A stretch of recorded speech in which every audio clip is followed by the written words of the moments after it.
നികുതി കുടിശ്ശിക അടയ്ക്കാത്തതിനെ തുടർന്ന് കണ്ണൂർ പരിയാരം ഗവൺമെന്റ് മെഡിക്കൽ കോളേജിന്റെ ബാങ്ക് അക്കൗണ്ടിൽ നിന്ന് 3.75 കോടി രൂപ ആദായ നികുതി വകുപ്പ് പിടിച്ചെടുത്തു. നികുതി കുടിശ്ശിക 14 കോടി രൂപയിലധികം കടന്നതോടെയാണ് ആദായ നികുതി വകുപ്പിന്റെ നടപടി.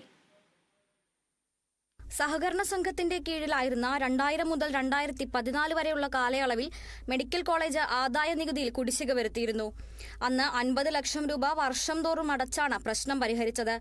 എന്നാൽ സർക്കാർ ഏറ്റെടുത്ത ശേഷവും കുടിശ്ശിക അടയ്ക്കാതായതോടെയാണ് ആദായ നികുതി വകുപ്പ് കേരള ബാങ്ക് അക്കൗണ്ടിൽ നിന്ന് പണം പിടിച്ചെടുത്തത്. നികുതി കുടിശ്ശിക 14 കോടി രൂപ കടന്നതോടെ കണ്ണൂർ പരിയാരം ഗവൺമെന്റ് മെഡിക്കൽ കോളേജിന്റെ ബാങ്ക് അക്കൗണ്ടിൽ നിന്ന് 3.75 കോടി രൂപ ആദായ നികുതി വകുപ്പ് പിടിച്ചെടുത്തു.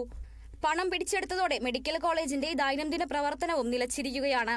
ജീവനക്കാരുടെ ആനുകൂല്യങ്ങൾ അടക്കം നൽകാൻ കഴിയാതെ പ്രതിസന്ധിയിലായിരിക്കുകയാണ് അധികൃതർ. വിഷയത്തിൽ സർക്കാർ അടിയന്തര നടപടി സ്വീകരിക്കണമെന്നും ജീവനക്കാർ ആവശ്യപ്പെട്ടു. Kerala vision news, Kannur.